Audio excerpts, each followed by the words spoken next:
there. Yeah. But welcome all. Thank you for joining. I know it's been 2 months since we last hopped on a call. Hope everyone's summer is going very well. My name is Greg Asciuto. For those of you who I do not know, I'm the executive director of Charlotte East. We are a community development organization dedicated to building social and economic capital in the greater Eastland area. And for today's agenda, excited about this. We have four items and then really an open forum. First and foremost, I would like to welcome and turn it over to Beth Morrison of Rebuilding Together of Greater Charlotte. I'm sure some of you are familiar with the great work that they do. Um, and I'm excited for the potential of the organization to come and do some work in our community on the east side. So, Beth, I will go ahead and pass it over to you, and I will turn on sharing permissions as well. So there you go. Okay. Great. Well, I'm excited to be here. Again, I'm Beth Morrison with Rebuilding Together Greater Charlotte. I've been the executive director for about six and a half years now.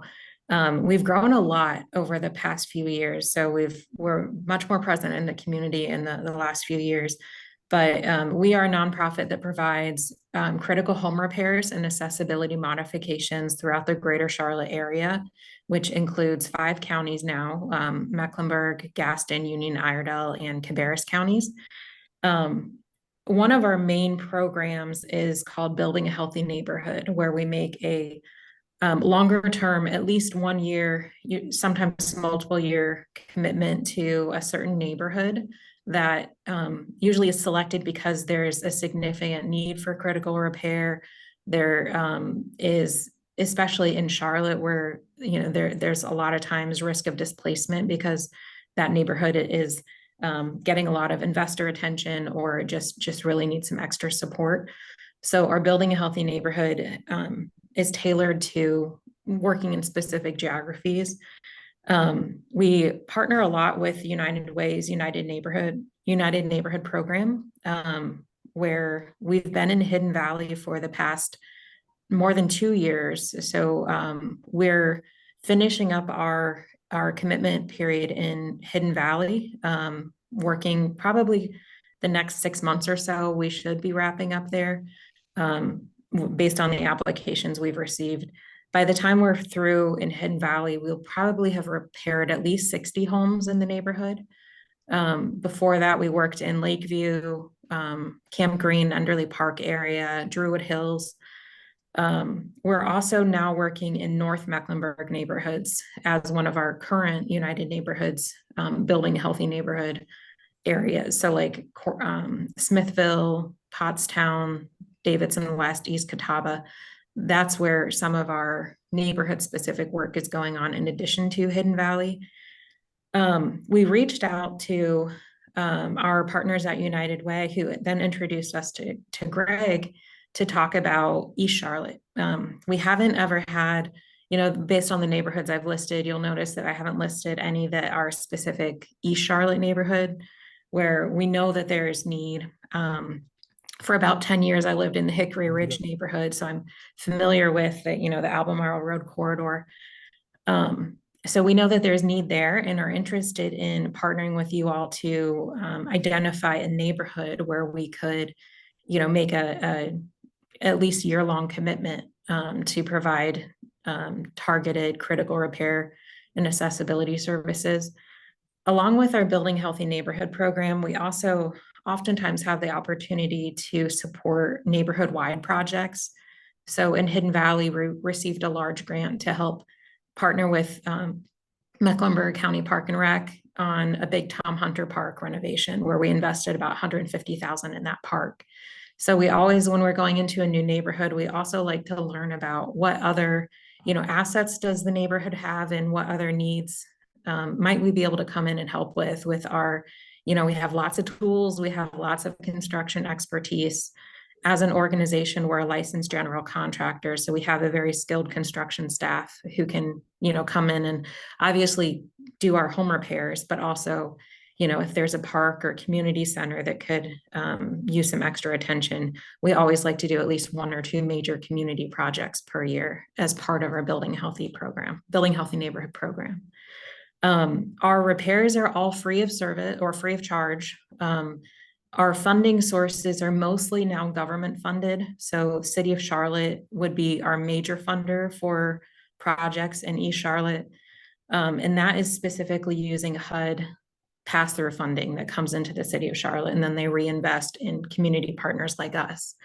So with that, the repairs are free, but there is a 15-year affordability period where the homeowner, if they were to sell the home, then they would pay back the cost of repairs within that affordability period.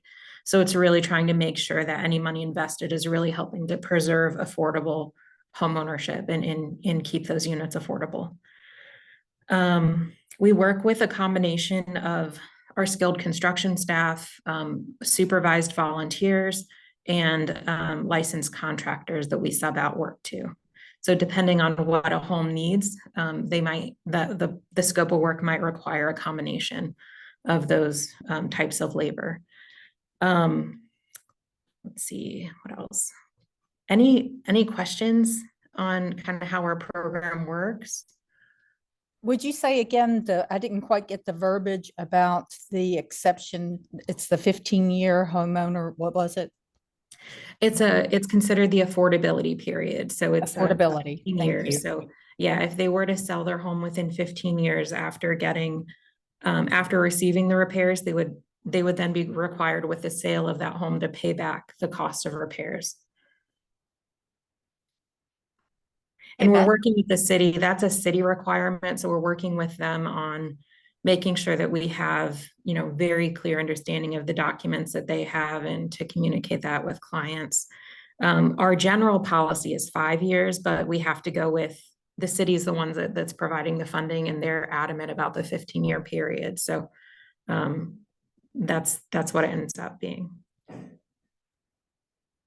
Beth, I have a question.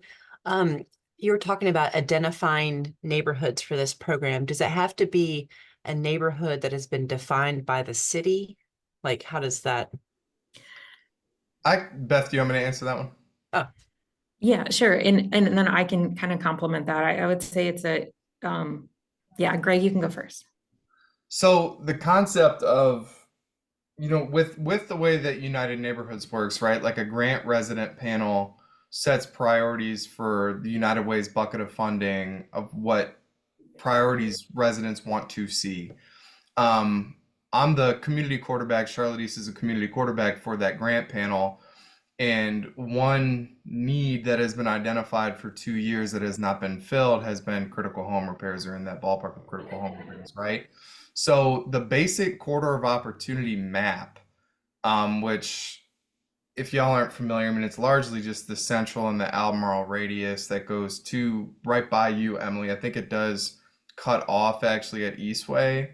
But with that said, it cuts off at Eastway, and then it cuts off right before you get to the northern neighborhoods of Hampshire Hills. Shannon Park is not included in the actual city's corridor of opportunities, but the United Way has given me and our team leeway to say, if you have neighborhoods proximate to the city's own boundaries where you've identified these needs, we can accommodate and facilitate and make that work.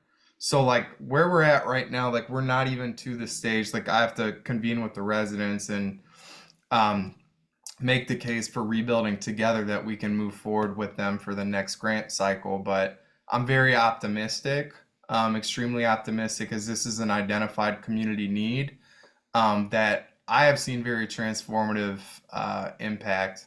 Beth, I don't remember if I told you this. I think I did, but I volunteered at one of your Druid Hills when you were doing that a few years ago.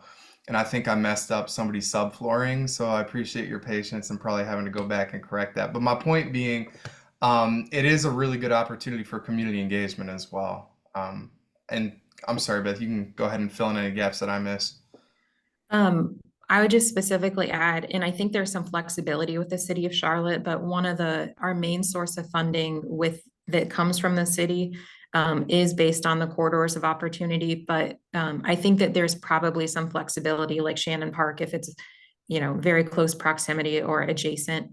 I think that the city could be convinced to let us use that funding there. They really just want to make sure that money gets out the door into the community. So, but that money was granted to us. Hidden Valley is part of the, Sugar Creek I-85 corridor of opportunity. And we let them know when we were granted that money that if we can't spend it all in it's $1 million contract. So if we don't spend it all in Hidden Valley, then the expectation would be that it would be applied to our next neighborhood that would be in a corridor of opportunity.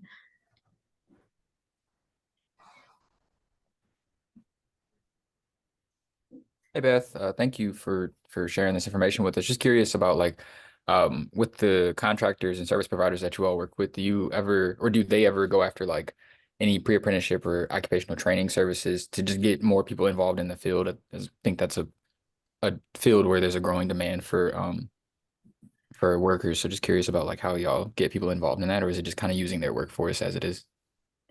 Yeah, absolutely. There is a huge need for skilled labor in the skilled trades. We ourselves partner with workforce development organizations like She Built the City, Goodwill. We've had some interns through The Rock. Right now, we have 2 full-time apprentices that are going through Goodwill's training programs, and we're able to get funding specifically for kind of workforce development programs with that. And then, we also have some of those programs send us volunteers. Like Goodwill usually has a standing day every month where people engaged in their training programs come out and volunteer on our projects. As far as the contractors that we hire, sometimes there's opportunities to connect an apprentice. If we're not able to hire them on full-time to our staff at that time, then we can connect them to one of our contractors that we use. And then we're always trying to expand and find more contractors to use, especially minority and women-owned businesses.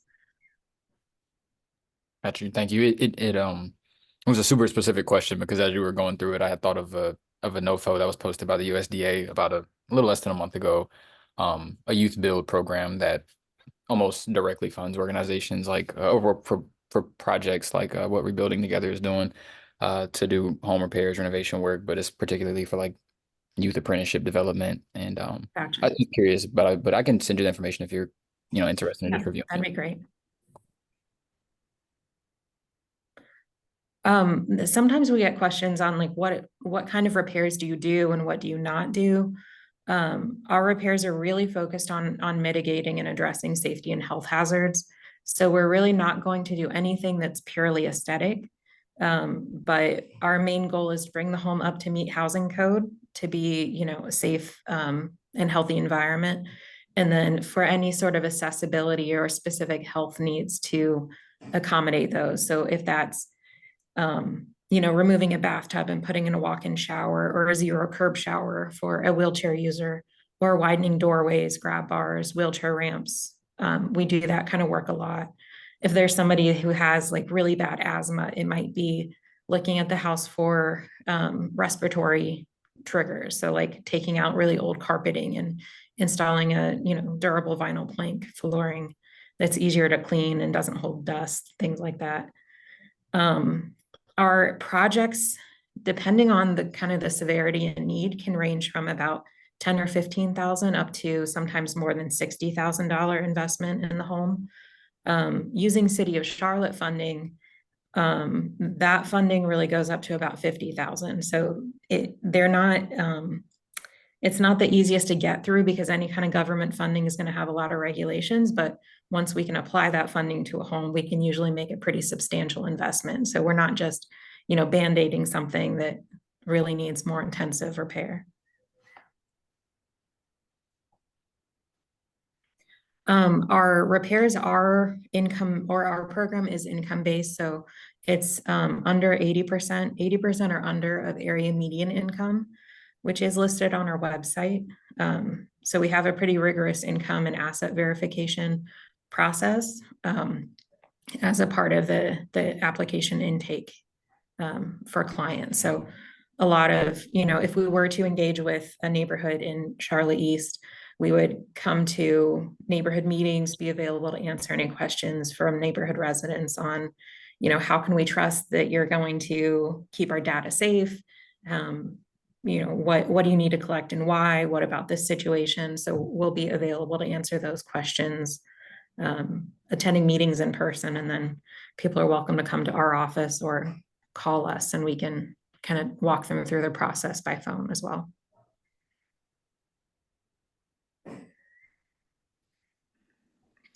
Any other questions for Beth? And I will be communicating as soon as we get a definitive plan on our organizational side with our other United Way partners. I will make sure that when the time comes for interested neighborhoods to be connected, that I disseminate that information to this entire group, because I feel like the faith community, particularly in the nonprofit community, understands where the needs are. So. And that's one of the biggest ways that our Building a Healthy Neighborhood program has been successful, with like really strong neighborhood leadership support, helping us to build trust in that community. Because the last thing we want to do is to come into a new neighborhood and, try to spend 6 months just convincing people that it's not too good to be true. We are providing repairs for free. So we really rely on that partnership between, our staff and neighborhood leaders, and both informal and formal neighborhood leaders. So there's always that Miss Jones on the corner. She's kind of the neighborhood gatekeeper. If she doesn't know you, then, you haven't built that trust in the community. So we are a big part of the process, even maybe before we start accepting applications, is to come to community events, go in and speak to neighborhood leaders, and then start presenting at neighborhood meetings, or get feedback from the neighborhood on what's the best way to engage with residents in your community. Is it yard signs? Is it going to this event? Is it, I have to get an in with this person, and then they know everybody on their block that needs help. And then after that, it's really helping applicants who want to apply, if they're having trouble, getting documents, or they need somebody to help them scan pages and email it to us, or help to get the application together. That's really indispensable assistance that you all could provide it as community leaders, and helping people to get the services and qualify. Beth, this is Maureen. I have one question. So is there a threshold as far as the number of houses in order for you to actually take on a neighborhood? That's a good question. I don't have, it's been kind of by gut. For example, like in Druid Hills and Lakeview, those were very similar. We completed about 16 or 17 projects per neighborhood. Hidden Valley is a massive neighborhood, and then we had a really strong engagement, and that's what's leading to, the more than 60 anticipated projects completed. I think probably at least 10 houses would be a nice kind of threshold. But if there's a very small pocket of a neighborhood, maybe we have like a 6-month engagement, and it's less than 10 houses. I think our Building a Healthy Neighborhood program really doesn't want to do kind of scattershot projects. We do have other programs and funding sources that operate throughout our 5-county service area. So if there is, somebody that's maybe in your footprint that wouldn't fit into a neighborhood focus, we will have an opportunity for them to apply for services when we reopen applications in 2025 that won't require them to be in a specific area. So it might be that, if there's just 1 or 2 here or there, then maybe they apply just under our normal critical repair work, not the neighborhood specific initiative. Thank you. Mm-hmm. Thank you so much, Beth. Super excited for the work ahead. Awesome. Well, if nobody else has any other questions, I do have to drop off here, but happy to be involved, and hope to work with you all soon. I'll put your contact information in the minutes that we send out as a follow-up if that's good with you. That'd be great. Thanks so much. All right. Thank you. Alrighty, y'all. I'm very excited about the potential of them coming to our community. I think that's a game changer. And the work that they've done across the board has been excellent. Excellent. They've been doing it for years. So this, wanted to share this, and this is actually blowing up outside of the East Charlotte region. While she was talking, I just got a call from a reporter wanting to chat about this. We have a 27-acre parcel north of Albemarle Road, really at the intersection of W.T. Harris and Albemarle Road, that Mecklenburg County has already done 2 rounds of community engagement about turning into a public park. Well, Mecklenburg County Park. If you can see, I mean, you can see on the map where it is. It's right, again, just north, right before you really get to the Hickory Grove market. It's just right there on the right side where they're building a lot of apartments. So the county is asking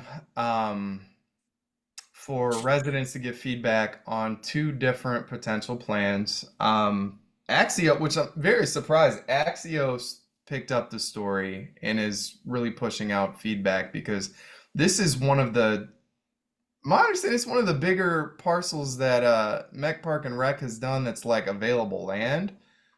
So it's pretty interesting. This used to be an aviation site. So East Charlotte had 2 aviation sites, and I didn't realize there was another one that was in Shannon Park. That was in the 1950s, and I think it went to the early 60s and shut down. But this used to be an aviation site, well, on the back side of it. And I know, Maureen, you know more I think probably more the schematics of how this design looked in terms of where the land was. But right now, you can see it's all trees. One of the major goals of Park and Rec, and I have the 2, I know this is super hard to see, so I'm just going to overview it very quickly, but I'll send you all the link that shows the maps in greater depth. They want to do as much to preserve the tree canopy as possible. They really want to make this from both designs, and this is based off community feedback. Park and Rec does a phenomenal job of incorporating and really putting community feedback at the center of their designs, is making this a very passive park, and ensuring that those not necessarily heritage trees, but forget the exact word, but those trees that are Maureen, what's the word that I'm looking for? What's the trees that are being preserved? What am I looking for? Old growth. There you go. Okay, old growth trees. Thank you.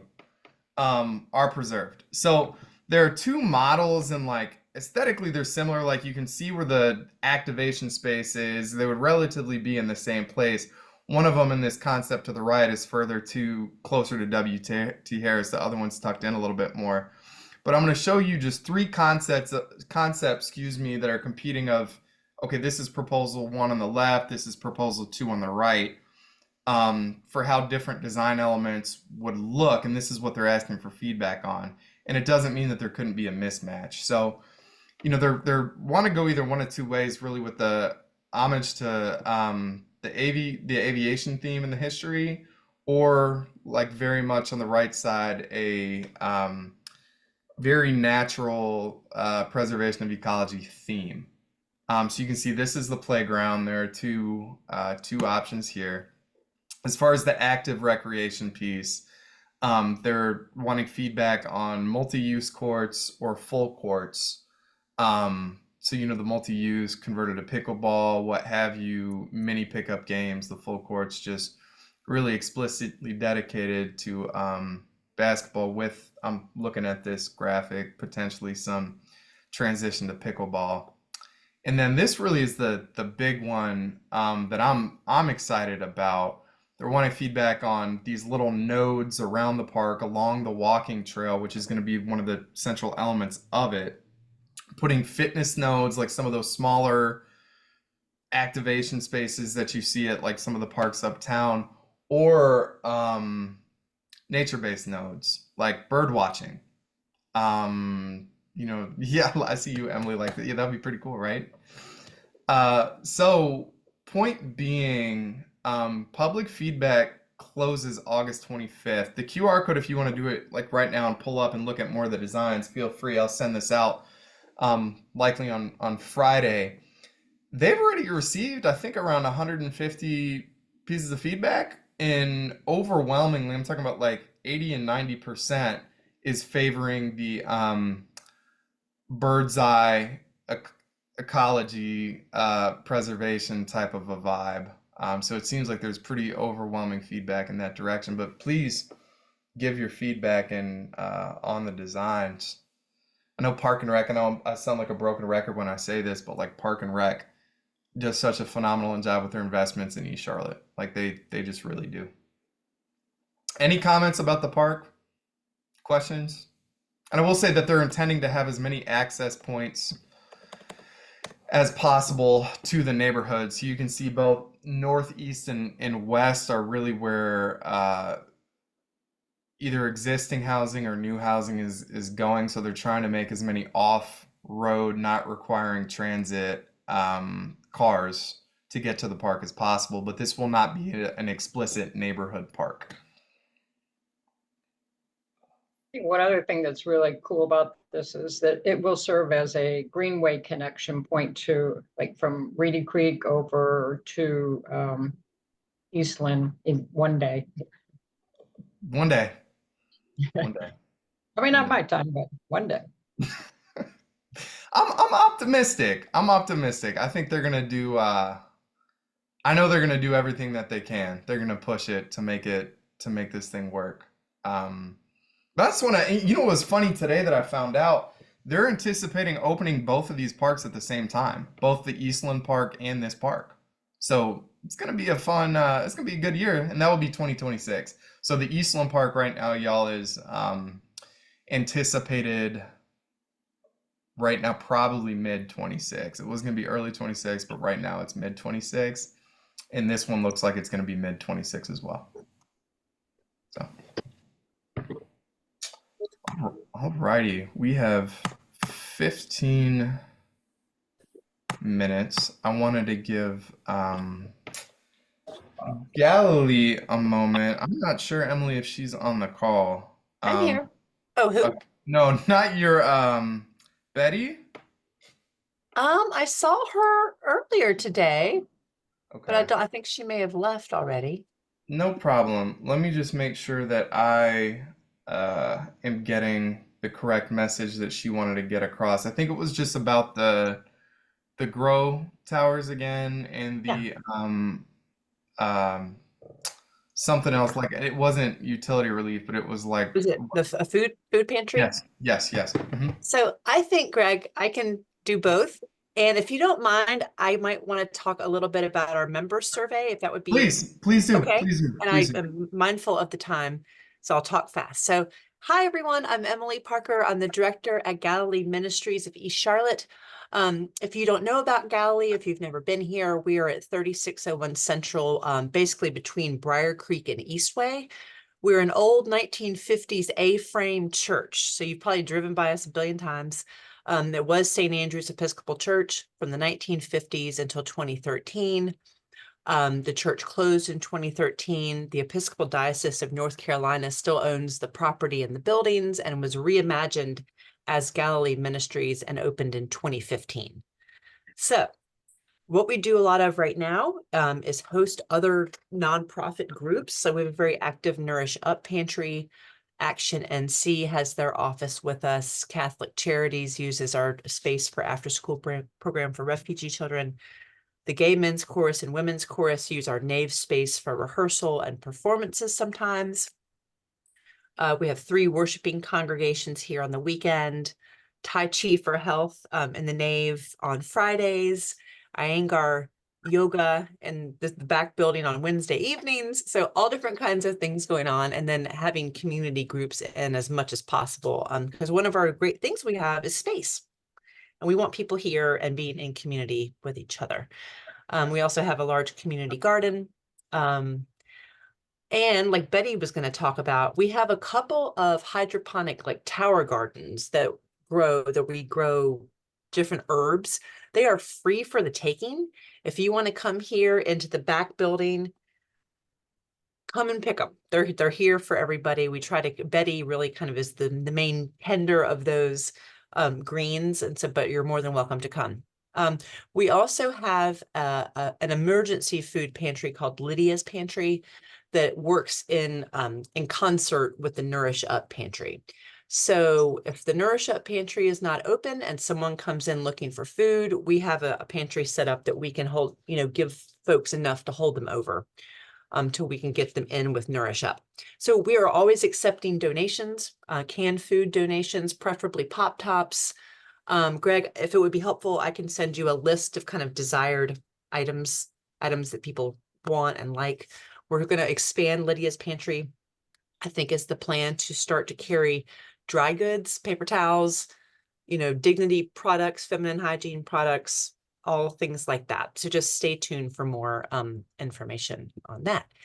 And so, Galilee is about to turn 10 next year, and we've just, for the first time, started our first formal strategic planning process. And I'm really excited about it, just to kind of take a look at our vision and our mission and our goal areas, strategies, and really how do we best serve the community, and how can we best partner with other organizations like Charlotte East, like the Latin American Coalition, and so on. So we have a couple of rounds of engagement going on right now. We've had some surveys, we've had some focus groups, and I have one more little survey out to hear about what people are concerned about in the community needs. It would be awesome if y'all would be willing. I can put the survey information both in English and in Spanish in the chat.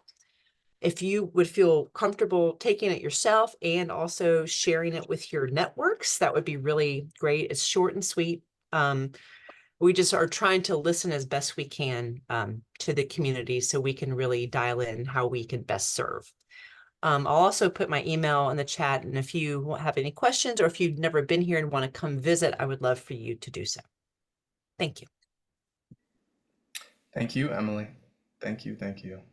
I know I say this a lot, but Galilee is one of our true pillars in the East Side, in terms of community space, community offerings, and really the definition of community, right? Like really welcoming people into a space. So thank you for all y'all do over there. And I look forward to reading the strategic plan when y'all get the Me too. it wraps up. Me too. You'll get It'll that be done. later this year. We're doing good. Cool. Awesome. All right, I have one more agenda item, and this actually, it's a recurring one, but I spoke yesterday with Jenny Harper, who runs I forget her actual title, but she runs all the emergency assistance programs for Mecklenburg County. And they have two programs, CIP, Crisis Intervention, I forget what the P stands for. Stands for something. And then LEAP, which is their low income energy assistance plan, and that's specifically dedicated for the winter. Now CIP, it's literally, the acronym is spelled out right in front of me, Crisis Intervention Program.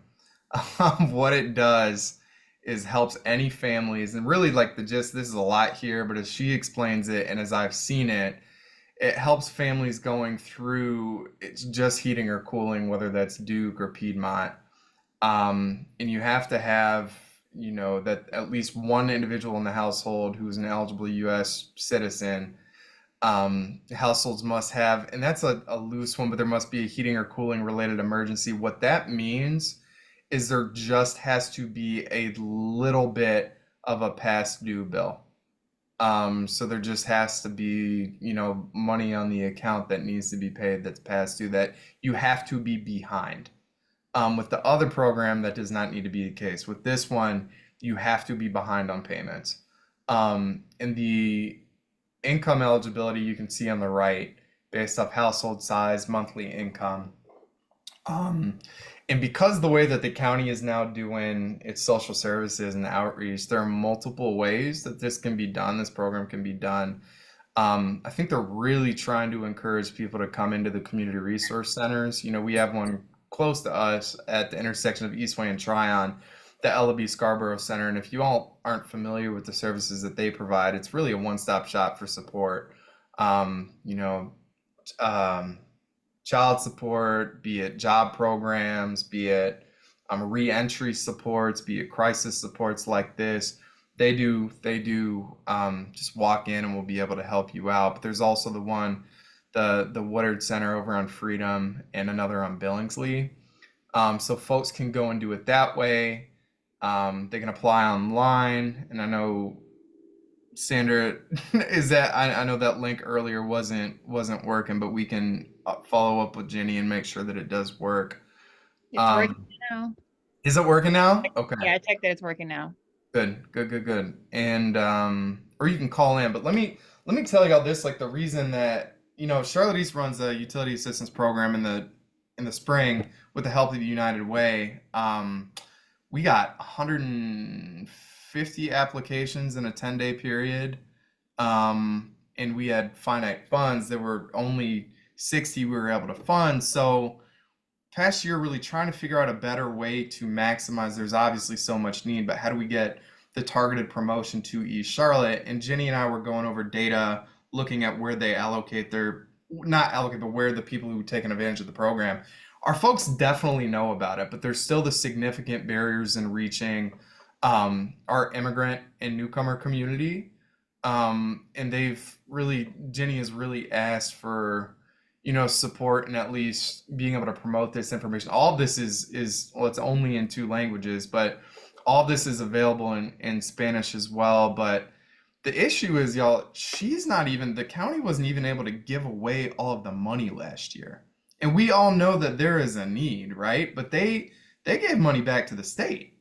I mean, and then this year, her budget for this increased by, I believe the number was an additional $2 million was allocated for this program, putting it at $5 million. So last year, I think hovered around, I believe it was around 3 or so was what they had to play with.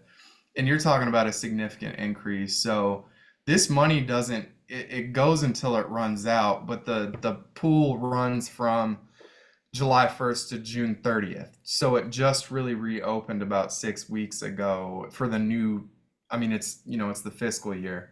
But the fund just restarted again. So I'm going to be bringing this up pretty frequently and promoting this and pushing it out regularly because, like I said, the need is very much there, but folks, not enough folks are taking advantage of it when we know that, we need to, in terms of our organization, figure out better ways to connect and to share this information to get our folks to take advantage of it. Could you email us that link as well? Absolutely. Yeah, I'll do that when I send the follow-up to y'all. Will do.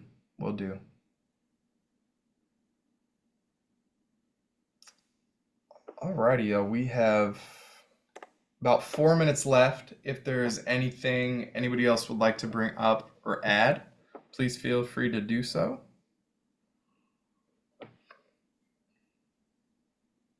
Oh, I haven't even looked at the chat this whole time. I'm sorry. Okay, that was just from you, Emily. All right. Alrighty, y'all. Have a Oh, yeah. Arthur, I'm Hello. sorry, were you? Hey, Arthur, go ahead. Yeah. Hi there. So, hi there. My name is Arthur. I'm actually like part of a neighborhood that's kind of a bit undefined. It's like strangely not part of like any of the surrounding neighborhoods. So I'm just like wondering, like, since it sounds like there's a lot of like resources out there for certain neighborhoods, but I'm just pretty much like wondering, like, what would be a decent way to like effectively like get support from like, I'll be honest, I'm not entirely sure like what else to add. Just pretty much like I hear you, Arthur. I'm really trying to incorporate y'all in the grant pool. I'm pushing really hard to have you guys included and looped into the geography. So where Arthur, and this is actually really everybody on this call, like especially those who work with like outreach and social services as well. Arthur lives in the neighborhood in between. There is a triangle of a neighborhood, in between the borders are Sugar Creek, right next to Garinger, Plaza, so Sugar Creek Plaza and Eastway. So it's a little triangle, and the main cut through is Commercial Drive. And there are about what, Arthur, like 50 homes, single family homes? Yeah, like decent amount over here. Few businesses. And their neighborhood has really seen the impact of the panhandling and the addiction crisis at the intersection of Plaza and Eastway. If you ever go, like, there's significant traffic right there. Those individuals, and many suffering mental health crises as well, come back into Arthur's neighborhood, and it's become to the point. Arthur, I'm glad you joined the call today. I'm trying to figure out a way to connect, at least get more attention on the neighborhood from the city side and the enforcement side, but also the support side.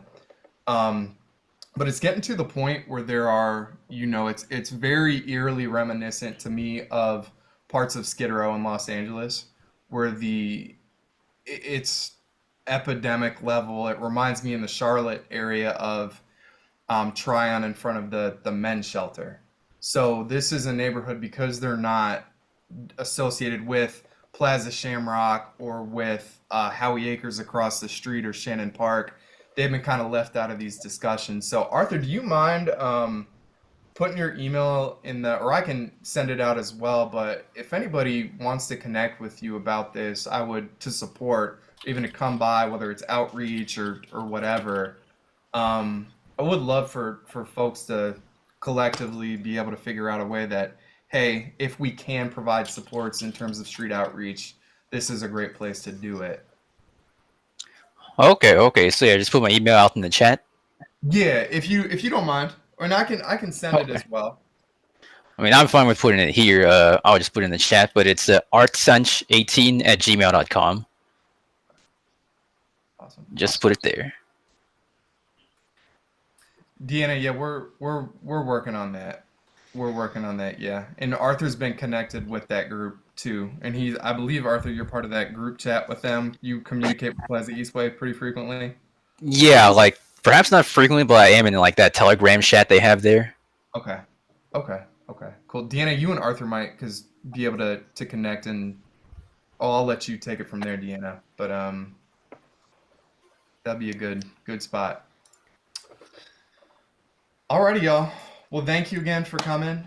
Have a wonderful rest of your afternoon. Thank you. All right. Thank you. Thank Bye, you. y'all. Have a great day.